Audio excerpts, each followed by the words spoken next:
In today's episode, we're going to continue our Supercharge Your Success series, episode 2 of that series, episode 31 overall. And we're going to talk about open houses. We're going to talk about how to make money from them, how to get listings, how to get buyers. And this is an underutilized strategy in this market. Agents think that they shouldn't do them anymore. We're going to tell you why you should and how to make money. So stay tuned. Welcome to the Agent Bridge podcast. I'm Brandon Baca, Marine Corps veteran and 15-year realtor, broker, and coach. And I'm Marl Hessen. I'm a Fortune 500 C-suite executive, real estate investor, and entrepreneur. The Agent Bridge is the proven path to real estate success without the burnout. Okay, episode 31, Supercharge Your Success, open houses, part 2 of a part 3 series, so you guys can make some money this summer. Excited to dig into this. Before we dig in, please take some time to like this episode, to subscribe to the podcast. Also, with this episode, we're going to send out another ebook on open houses and how to use the Agent Bridge strategy to make money. So like, subscribe, download the ebook, get that content so you guys can make some money this summer. As far as market update, we're just not really seeing any changes, many changes in the market? No, debt ceiling talks are still continuing. Today, or actually tomorrow, was supposed to be the day where, the world ended if we didn't have a resolution. I like I said before, I don't think that that's the case. We'll find out. I think they're going to get something worked out here pretty soon. I know I saw some news come across last night that, they had something put together that they were, going to finalize today. So we'll see. But not too many changes on the mortgage rate front. They're still kind of ugly coming out of last week from when people were getting all stirred up about this. So they jumped back last week above 7 and they're still there. So right. So do you think once they get this part figured out that they'll drop back down? I think they'll come back down to probably the mid 6s where they were. I still don't think we're going to see them come back below 6 like I had hoped by the summertime. Right. But that, obviously that was several months ago. Yeah. So they're not falling as fast as I'd like them to, but okay. Like we said before, you can sell through that. Yeah, you can. And I shared a reel this morning just talking about, hey, look, you've got, pick your poison. You can get high competition, over asking, multiple offers, or you can get seller concessions and get, you're not going to have as much competition and can put a house under contract.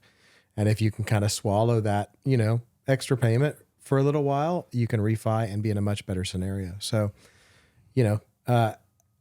just about what's communicated for you to your clientele, and that, there's always opportunity. And I think there's plenty of opportunity for people who are wanting to get the house they want and not wanting to have to shop for, eternally to find something or make multiple offers or pay cash out of pocket to get these things under contract. Yeah. Okay, so let's talk about open houses and do they work?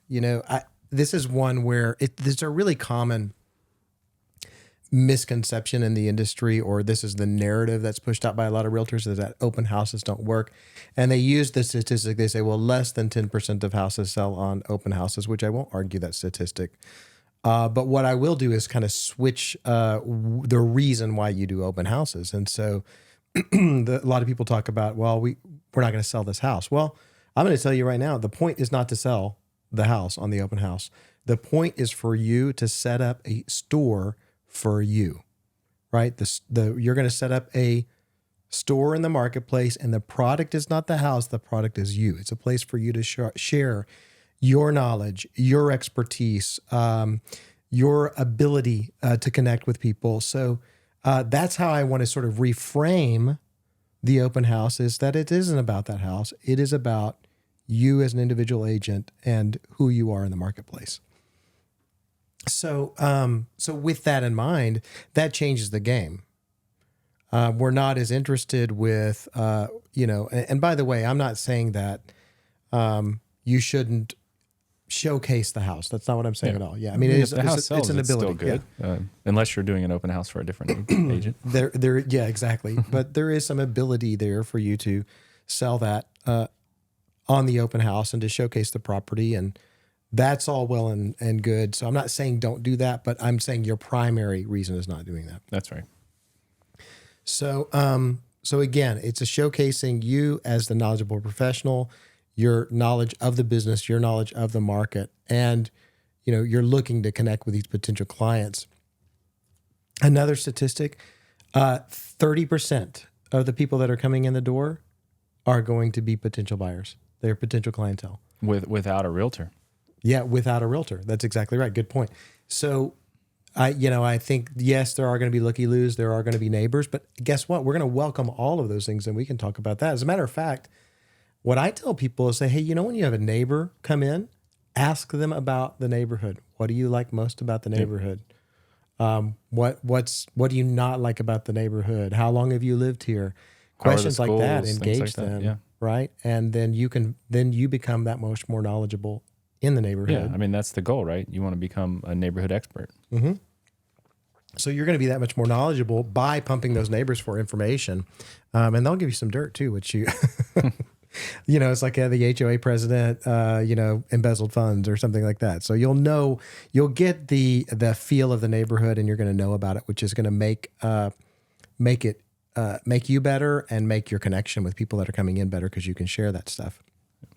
So again, work to connect in these open houses. And I want to make a distinction here between connecting and gathering information. So, a lot of the things that you have in your head about open houses, I'm going to challenge those. One of them is a sign-in sheet.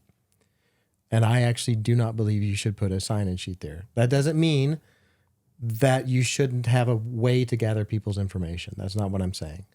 But what happens when somebody comes in a sign-in sheet? Instant turn off. Right. You're already putting them in a box. Yeah.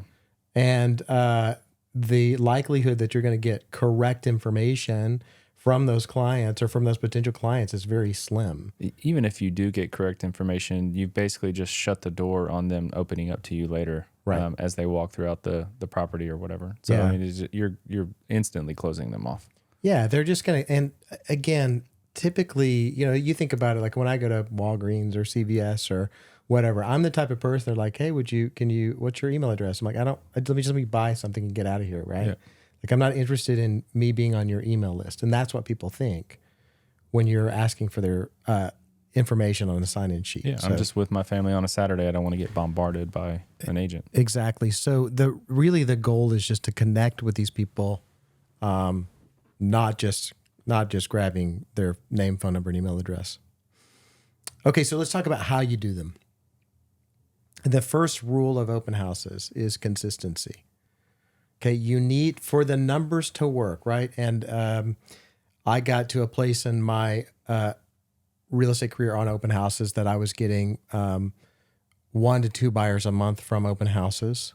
Okay, I wasn't getting somebody every week, but that pipeline started to build, and I was making somewhere between $1,500 and $2,000 on average each week from the open house from clients that I would get from that. So yeah, we told that story on a previous episode. That's right, and so it ended up being between $6,000 and $8,000 a month. Okay, on open houses. So you need to do them. They can become a massive source of income for you, but you can't do one and then not do 3 and then do them every other week. You need to be consistent in that weekly effort, whether you do Saturdays or whether you do Sundays. Which do you have an idea of what the ideal day is? I think it's Sunday 2 to 4. Yeah, Sunday 2 to 4, definitely. Right. Saturdays are fine if that's what you got to do, but it seems like Sundays is the more. In our market, and this is going to sound crazy, but it's true. In our market, college football is bigger than the NFL. Right. And people are sitting around watching college football on Saturdays. That's exactly right. So, Sundays 2 to 4 is the best time to do it. Okay. The other thing is some of the houses are going to be very well attended. Some are not. Some weekends are going to be great and some are not. And you cannot predict that. No. Weather could be bad. It could be any number of factors for a lightly traveled open house. Well, I will tell you this. I would even, when I committed to do them, I would even do them on, let's say I did one on the Sunday leading up to Christmas one time. It was I don't remember exactly what the day was, but it was like that. I think it was Sunday and Christmas was like Wednesday or Thursday. So a lot of people would be like, well, that's a holiday weekend. Well, I got some clients from it and they ended up buying that house. Okay. So I got both sides of that deal. I had another one where it was a snow day in Oklahoma, which you don't like. They are shutting down the city. People don't get right? out. Yeah. But and I'm not saying you should do anything unsafe, but I said, hey, stick with the open house. And my philosophy was, if anybody really wants to come to this open house, that means they really want to buy the house. Sure enough, one person came in, they bought the house. So in both of those scenarios, you want to have those open for those people who have to buy now, right? And that you may not get as well attended, but the people who come through are going to be that much more likely. Even if it's not well attended, there are things you can do. I mean, you can organize your CRM. You can make calls. You can send texts to some of your potential clients. You can do anything during that time if it's not well attended. I'm glad you said that. So that's a really good point, that you can batch your activities. So what I do is during the open house is a weekly preview, right? Where I'm doing I go through my week, audit all my text messages, audit all my emails, get ready for the week. And I also would bring 3 for sale by owners to call. So that way I was like, okay, well, I'm still going to use this time productively, and I'll set appointments during that time. So I'm glad you said that. Okay. Signage. Do you want to take this one? Yeah. So you need a ton of signs. Signs are going to get stolen. They're going to go missing. Keep a ton of them in your trunk. I would set the first one out at the open house the day before the open house. The rest of them I'd put out day of. Yeah. But the goal is really, no matter which way you come into this neighborhood, if there's multiple entrances, you want to make sure that you can find this open house. Send out your spouse to say, hey, travel through this neighborhood and make sure you can find my open house. Whatever works for you. Your goal is to make sure that anyone can find this open house from any direction, any intersection, no matter what. But yeah, they're going to get stolen. That's the bottom line. Well, that's right. So don't even come back and be like, hey, my open house got signs. We know, okay, they are going to get stolen. You're going to lose them. You're going to spend money on them. And people get really torqued about it. Like, they cost $10. And I'm like, I know. It's just part of the cost of doing business. But you need to put enough sign. As a coach, I always, if I'm coaching someone on open house, I always get close. And then I see if the signs can take me to the open house. And if I get confused at all, that means I don't have enough signs out. Yeah. And you almost can't go overboard with all of this as far as like what goes in the front yard or what goes in as far as how many signs you put out or whatnot. I'm not saying you have to spend a ton of money and create this like carnival looking situation in the front yard, but honestly, neighbors love the fact that you're, showcasing a property, and if you're bringing like balloons and you've got like signage around you or your brokerage, people love that. So I'm not saying you have to go out and spend tons of money, but you almost can't go overboard in these situations. Well, and I will even say that you are interviewing for the listing job for every neighbor in that neighborhood, so they're going to see what you're doing. And they're going to say, oh, that realtor is going the extra mile to sell that client's house. Yeah. What's Susie going to say if she looks out in her neighbor's front yard and they've got balloons and they've got signage, they know exactly where the home is. They're going to be like, wow, they went above and beyond. Yeah, exactly. So again, you can showcase your ability as a real estate agent to drive buyers and get a house under contract.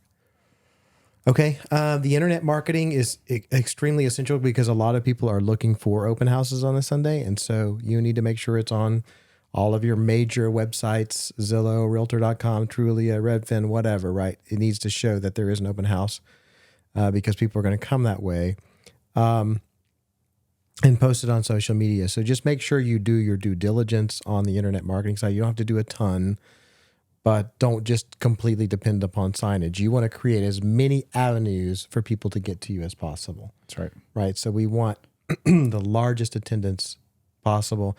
If you do open houses, which I've done them that are like in hot neighborhoods, and there's like 20 people, 25 groups coming through, and they all come through in like little at the same time. It feels like they don't come at just like regular intervals. They like bombard you. I always think it's wise to have a second realtor with you. Yeah, to help work those bring a lender. Clients, or bring a lender to help work. That's a great idea to help work those leads.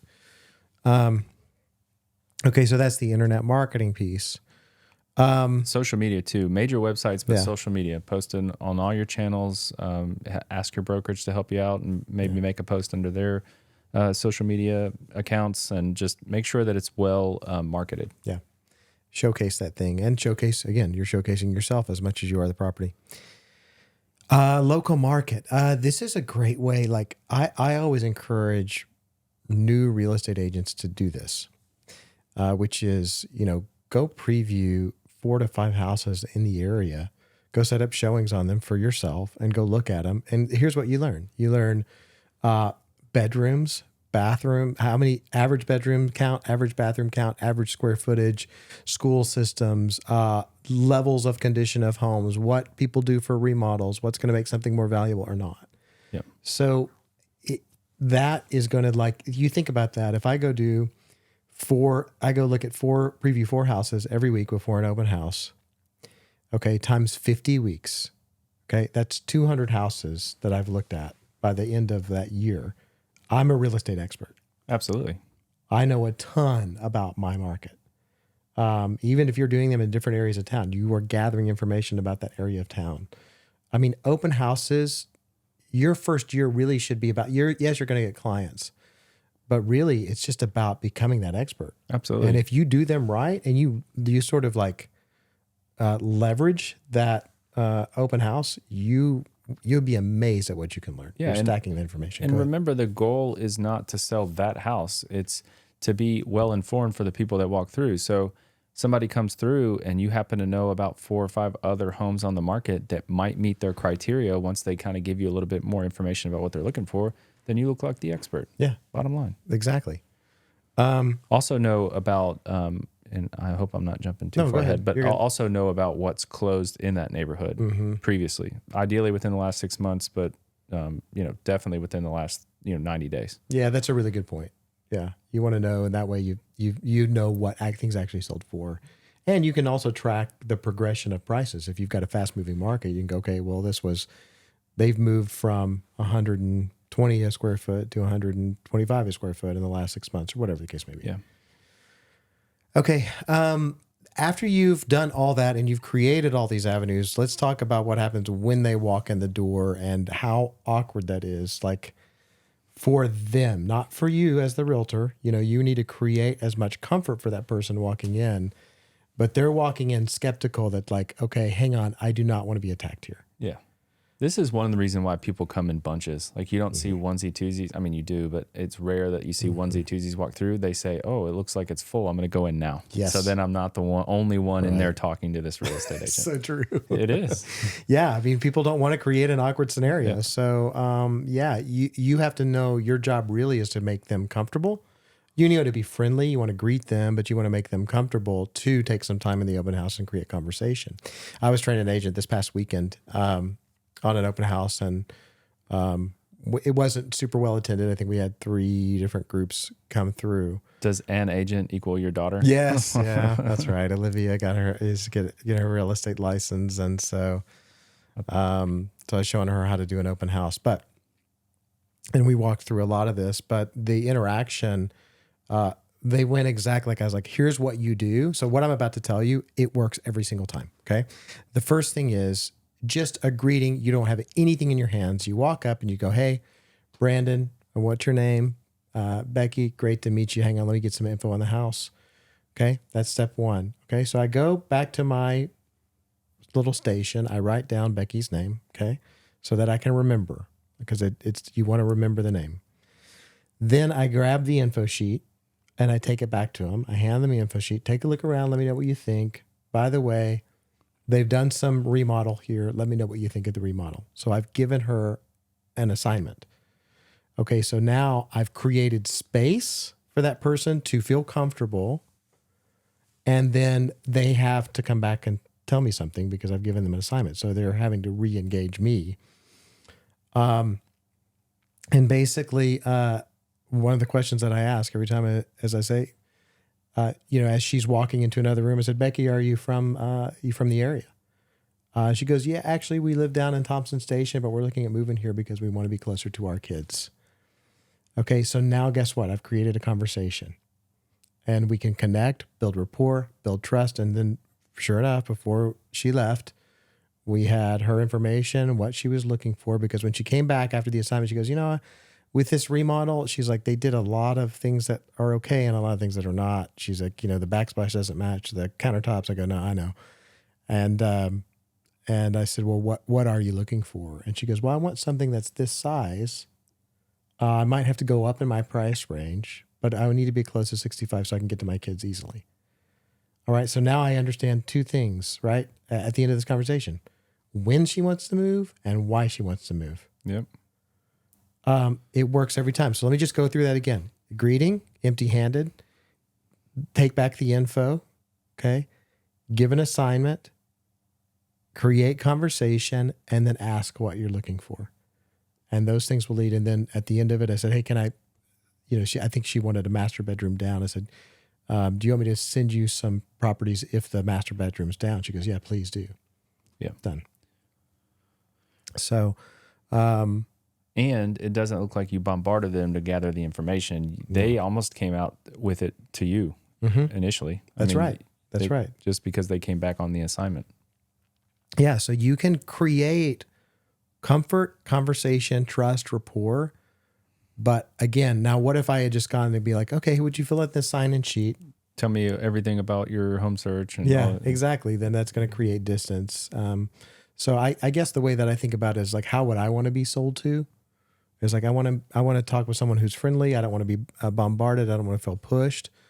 But if I can connect with that person, and then yeah, absolutely, I'm willing to share information.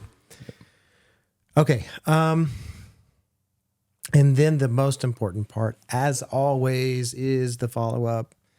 And how do you do follow up? And I went through this same scenario. Basically, it's the follow up. And by the way, this stuff will be, again, in case you didn't remember, this will all be in an ebook that you need to download as a part of this. So you can find that in the email that we sent out, and it'll be in the show notes for the. It's in the description of the YouTube video. It's in the description if you listen on our audio channels, right. And then it'll be in the email that we send out as well. Yeah, exactly. Okay, so the follow up, most important part. Okay, number 1, restate the search. That's most important. People know that they've been heard. Yes, that's exactly right. They want to know. It's like, oh, I feel understood. As a matter of fact, in just conversations with people, if you can restate, so say, hey, just to make sure I'm understanding you, this is what you're saying. Yep. Then that person feels important. They feel heard. They feel acknowledged. I mean, when you restate the search, even do it in their language. Yeah. Like, I want to be by 65 so I can be close to my kids. Like, say it just the way they said it. Trust me, that will trigger something in their brain to be like, that person was listening to me. Yes, exactly. So restate the specifics of that. As a matter of fact, I wrote all of that down as we were going. Yep. So that I could do it for the follow-up. So, and also their stage of buying. I understand you're not in a hurry, right? Because a lot of people will say this, hey, I'm not in a real big hurry. Yeah, I understood that. Or they might say, well, I need to find something by this time because, the job starts. Yeah. Okay. So restate the timeline. Okay. So you're restating the search and their stage. Okay. And then I also pair that with some houses that fit the criteria that they were talking about. And I'll say, hey, again, give them an assignment. Said, I sent a few houses that fit the criteria. Give me some candid feedback so I can know if these are a good fit for you or not. Yeah. Because you're wanting to create that conversation. And I always use that lead in, like, the more feedback you give me, the better my search is going to be, because I'll start to understand exactly what you're looking for. Yep. You got it. So Reese, shares, those houses that fit the criteria. And then find a way to connect with this particular person. And this goes back to, this will go into the next episode. We'll talk about this more in the next episode. But it was, finding a way to serve that person in a way that may not have anything to do with real estate. And so this particular lady owned a travel agency, and a local travel agency that does stuff to the Caribbean. So I was like, well, I said, I like to support local businesses and I have a pretty good social media following. So would you be open to doing a Zoom or a live interview with me to share about your business to my network? Okay. Now, how much do you think by sending that my chances of picking her up as her real estate agent went up? Quite a bit. Right. Because now I'm doing something that supports her life. For nothing in return. Right. Yeah. And also that looks, I mean, from my perspective, and again, next episode, being the mayor of your town, right? People are going, oh, Brandon knows about things that are sharing and helping people in the town. Yeah. So that's reciprocal and it looks great to the community, and it's a really good strategy. So it's just find that way to serve them and to help their life. And you may find something. It may be something that they mentioned that, for the kids, it could be something real estate related, but find a way to serve them. Okay. And then the other thing that I like to do, drips, like housing, because all agents, well, let me put you on a drip, or people say, I don't want to be on a drip. I don't do that. I send everything to myself, and then I filter and then send. Why do you do that though? Because I want it curated and I want it coming from me. So It looks like I'm doing them a favor by sending them these properties. Well, right. And then you can even send things that the other thing that I'd like, or that the reason that you want to do this is because you might push that search north of the price range that they stated. And one of the things I'll say is, hey, look, I know this is more than what you said, but this looked like you guys. Yeah. But if you could go back to our buyer podcast, most buyers end up buying the house for more than they intended in the first place. So, you're sharing basically market knowledge versus, just basically being trapped by whatever that they told you, because typically what they told you is not actually what they end up buying. But it needs to be curated. That's why you do it that way. It needs to be where you're having a search that's a little more broad than what they stated, and you're reviewing these houses to see if it kind of fits what you guys discussed. Because there's going to be a lot of properties that fit the specifics of a search, but don't actually fit the person. And you can kind of tell that the longer you're searching for them. But you'll start to figure out really quickly, like, I'm not sending that to Becky because she's already told me she doesn't like backsplashes that don't match the countertops or whatever it is. So all of it needs to be kind of honed in before you send it on to the client. One, it looks like it's coming directly from you and it's not some automated email address, which looks bad. Mm-hmm. But two, it's going to be a little bit more personalized. It's going to be personal, right? And you're developing a connection. A couple of variables of this strategy, but this is the base strategy of open houses. And I'm telling you, again, this will be in the download. Follow it to the T, because it will work and you will pick up clients that need to buy houses in the next 30 to 90 days, okay? If you're doing the follow-up the right way. It works like a charm. But there are a couple of variations of this to switch to a mega open house, and that's really just two things for the mega open house. One of them is to knock 50 to 100 doors on the Saturday before.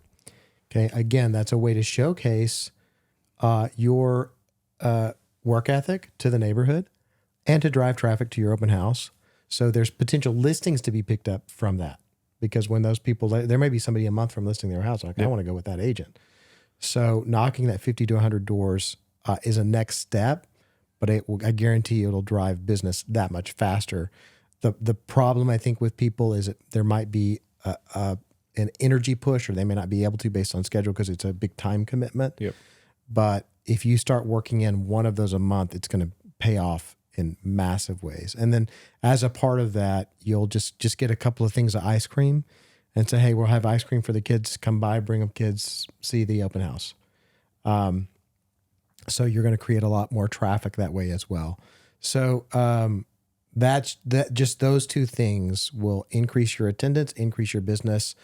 It's hard, I will say, just to be honest, because we're about like not getting burnt out here. If you've got a team of realtors that you can kind of share the load, it's hard to do with just one person to keep that going every single week. Like if you do it once a month, that's sustainable. If you're doing it every week, it just feels like a lot. If you want to, God bless you, and I want to say support that. If you've got that time and you've got the energy and you're able to do it, but don't do it in a way that's going to burn you out. And then, but I say, hey, do 3 out of 4 regular, 1 out of 4 mega. Yeah. And there's lots of other little tips you can do to make it more fun. Like I had one agent that brought her kids and they served lemonade for everybody that worked in the door. I had another one that was an occupational therapist, and she brought on in as her primary career, but she's dual career. Brought toys for the kids to play with. As kids came in, they had toys to play with in one of the rooms. So anything that you can do to make it more personal, more fun, laid back, the better. Yeah, that's a really good point about, the balance of professionalism versus, connecting with someone, because I think you want to be perceived as a professional. Absolutely. But you also want to be a real person at the same time. Yeah. And a great way to do that is kind of the things that you mentioned. I mean, what parent doesn't understand, hey, I'm bringing my kids to the open house, but they don't want to be here. They don't want to be here. I couldn't leave them in the car anymore. We used to be able to do that. Yeah. So, I mean, just stuff like that. You don't have to can your professionalism to do these things. It's just making you more human too. Yeah, absolutely. Okay. Let's kind of recap here just the main points of this episode. Okay. Again, number one, yes, open houses work. Don't listen to the agents that tell you they don't. It's about you showcasing your knowledge. It's a store for you as the real estate agent. Do them every week. Make sure you have tons of signs. Make sure you've got it online. Do your previews of the houses that are in the area. And have a strategy to create comfort for people as they walk in the door and not feeling sold, right? We want to create an opportunity for connection. And the way that you do that is by following our strategy. And as always, follow up, even if the conversation is one-sided. Just continue to follow up week after week after week, and you'll be surprised how that stuff starts to roll in. Anything you want to add to that? We've actually done a class on this earlier in the year, and most brokers are teaching their agents that these don't work anymore. Yeah. And not to do them. But I can tell you that they work. That's right. I can tell you that the lead sources convert better than internet marketing leads. Absolutely. I can tell you that it's very important to the success of your pipeline to do these. Yeah, absolutely. Well, guys, as always, thank you for joining us this week. We need to come up with some sort of sign-off. So if you guys would, please comment on what you think our sign-off should be for these episodes. Yeah. Well, Mr. Marine, we're not over and out. Over and out. Yeah, no. We don't say that. All right. Anyway. Whatever. Hey, see you next week for episode 3 of our Supercharge Your Success series. Thanks so much. See you guys.